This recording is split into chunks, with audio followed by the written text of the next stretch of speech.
Melbourne rent prices have hit a record high with no sign of slowing anytime soon. Demand is soaring because the city is the go-to destination for international arrivals.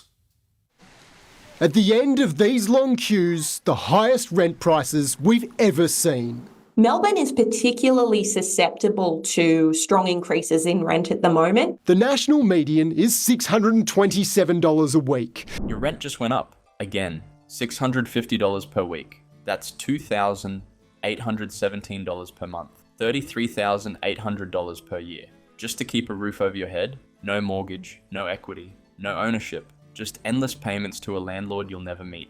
And Premier Jacinta Allen standing at a podium promising affordable housing. She's lying. Melbourne's median rent hit $650 per week in December 2025, up 57% over 10 years. Wages up just 10.6%. Rents rising 5 times faster than your paycheck. Vacancy rate 1.6%. Balanced market needs 3%. That means for every 100 rental properties, only 1.6 are available. Competition is brutal. Families offering above asking rent, paying months in advance, lining up in queues just to inspect a unit. While Allen announces 800,000 homes by 2034, actual renters are getting destroyed, outbid, priced out, forced further from work, living in cars, and it's only getting worse. Allen's rental crisis in numbers. December 2025. Domain released data showing Melbourne's combined median rent hit $650 per week. Houses $580, units $580. Completely level, first time in years. But don't celebrate. Both up massively from decade ago. Melbourne's Metropolitan Rent Index rose 2.5% over year to June 2025. Sounds modest. Until you look at specific suburbs. Dandenong, Southeast Fringe. Annual rent increase, 16%. Broadmeadows, North Melbourne, up 14% annually. These aren't trendy inner city suburbs. These are areas once considered affordable havens. Working class suburbs, where essential workers lived, now unaffordable. Cotality data shows national rent surged 5.2% in 2025.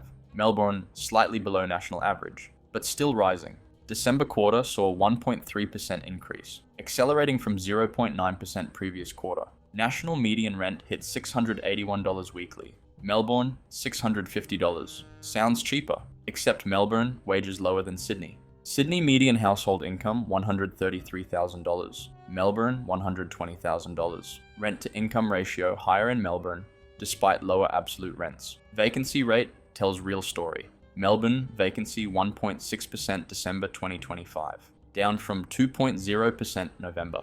Well below balanced market level of 3%, means rental market heavily favours landlords. Tenants have no negotiating power, no choice. Take it or leave it. Someone else will pay. The nurse forced 40 kilometres from work. Sarah is 29, registered nurse at Royal Melbourne Hospital, earns $78,000 annually, been renting in North Melbourne for 4 years, 1-bedroom apartment, $450 weekly in 2021, affordable on her salary, close to work, 15-minute commute, perfect. January 2024. Landlord increased rent to $520 weekly. Sarah gritted teeth. Paid it. Couldn't afford to move. January 2025. Landlord increased rent again.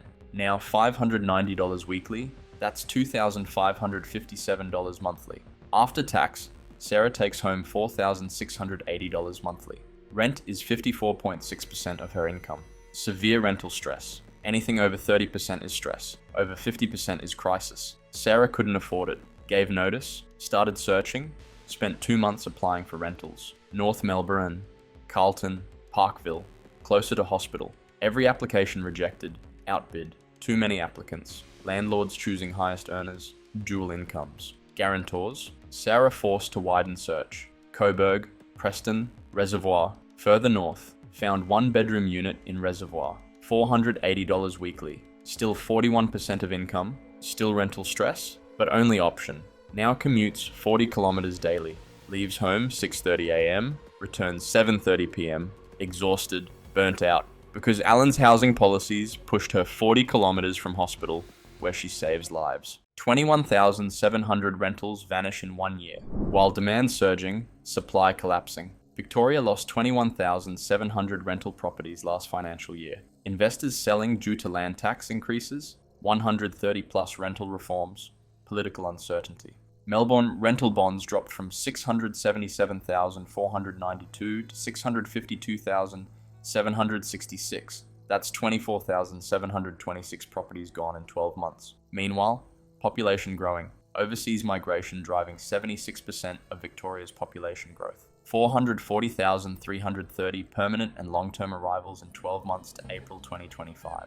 All needing housing, most initially renting. Where do they go when 21,700 rentals disappeared? Construction also collapsed. Melbourne apartment completions hit 10-year low, 2,031 units in 2025, down 53% from 2024. Victoria needs 80,000 new homes annually, delivered only 51,368 in 2024, shortfall of 28,632. That's 36% failure rate. Supply falling, demand rising, economics 101, prices surge, rents explode, vacancy plummets, tenants suffer.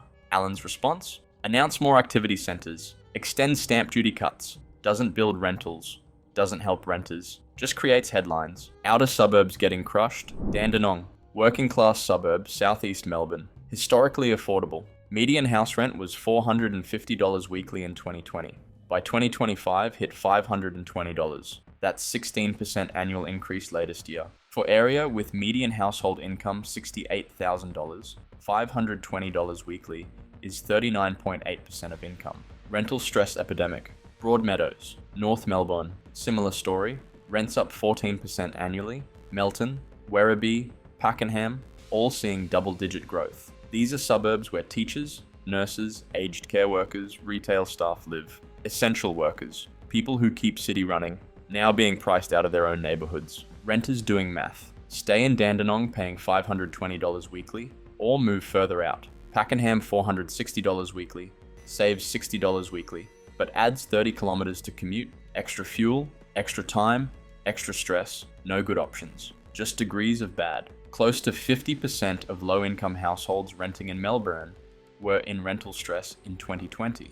With sluggish wage growth, high inflation, rent increases since, problem only worsened. Rental affordability index reached lowest point ever in 2024. Tenants spending close to 1/3 of income on rent. Welfare recipients in extreme crisis. No affordable housing available. 5 reasons rents exploded. Reason 1. Supply collapse. 21,700 rentals lost last financial year. Apartment completions down 53%. New home construction 36% below target.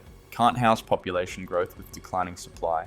Reason 2. Investor exodus. Land tax increases from $300,000 threshold to $50,000. Windfall gains tax hitting developers. 130 plus rental reforms increasing compliance costs. Foreign buyer surcharges. Investors fleeing Victoria, selling properties. Removing from rental pool. Reason 3. Record immigration. 440,330 arrivals in 12 months. Overseas migration driving 76% of population growth. All needing housing. Most initially renting. Demand overwhelming supply. Reason 4. Interest rate surge. Reserve Bank raised rates 13 times. From 0.1% to 4.35%. Landlord mortgage costs exploded. Negative gearing less effective. Many passing costs to tenants through rent increases. Reason 5. Lack of social housing. Victoria has just 4% social housing. Over 600,000 Australians need it. Waiting lists years long. People stuck in private rental market. Can't access social housing.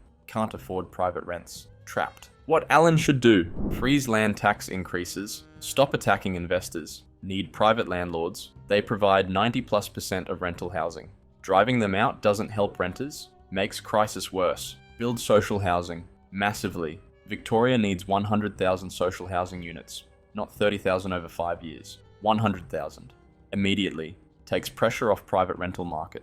Provides affordable options. Fast-track apartment construction. Melbourne completed 2,031 apartments in 2025. Needs 15,000 to 18,000 annually. Remove planning delays. Cut approval times from 3 years to 6 months. Make Victoria easiest place to build. Provide rent assistance. Commonwealth rent assistance got 15% boost. Not enough. Should be 100% increase. Maximum payments still below market rents. People can't afford housing even with assistance. Reform rental regulations. 130 plus reforms in 4 years too much. Compliance costs driving investors out. Find balance. Protect tenants. Don't destroy supply. Invest in public transport. Renters forced to outer suburbs need transport to jobs, build rail, extend trams, make outer suburbs livable, reduce commute times, where this crisis ends. Best case, interest rates fall through 2025 and 2026. Construction costs stabilize. Some investors return. Supply gradually increases. Rents stabilize, maybe even fall slightly. Vacancy improves to 2.5%. Still tight, but better than 1.6%. Worst case, Allen continues attacking investors. Land tax stays high. Windfall gains tax expands. More landlords sell. Supply falls further. Immigration stays high. Demand grows. Vacancy hits 1%. Rents surge another 20% by 2027. Essential workers forced out of Melbourne entirely. Social crisis becomes political emergency. Realistic scenario, rents stabilize around current levels, maybe grow 3 to 5% annually. Vacancy stays below 2% through 2027. Competition remains intense. Renters continue struggling. No relief, no improvement. Just grinding poverty for bottom 40% of income distribution. Sarah the nurse stays in Reservoir, commuting 40 kilometers daily, spending 41% of income on rent, burning out, eventually quits healthcare, moves to regional Victoria. Melbourne loses another essential worker. Hospital understaffed, patients suffer, because Allen's policies made city unlivable for nurses. The breakdown. Allen won't admit. Melbourne median rent hit $650 weekly, December 2025, up 57% over 10 years. Wages up 10.6%, rents rising 5 times faster. Vacancy 1.6%. Balanced market needs 3%. 21,700 rentals lost last financial year. Apartment completions down 53% to 2,031 units. Dandenong rents up 16% annually. Broadmeadows up 14%. Outer suburbs getting crushed. Essential workers priced out. Sarah the nurse forced 40 kilometers from Royal Melbourne Hospital, spending 41% of income on rent. Severe rental stress. Domain, Catality, SQM.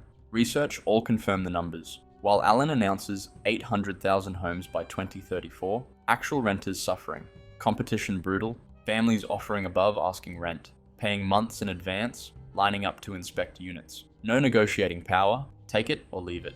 This is how Premier Jacinta Allen's policies created Melbourne's rental crisis. When you drive out 21,700 rental properties and build only 2,031 apartments, supply collapses. When land tax increases and regulations multiply, investors flee. When immigration surges and construction falls, rents explode. And when rents explode, essential workers like Sarah get pushed further from their jobs, forced to choose between severe rental stress or exhausting commutes. Allen's 800,000 homes already impossible. More investors will sell, more renters will suffer. Vacancy will fall, rents will surge. Hit subscribe to see how bad it gets.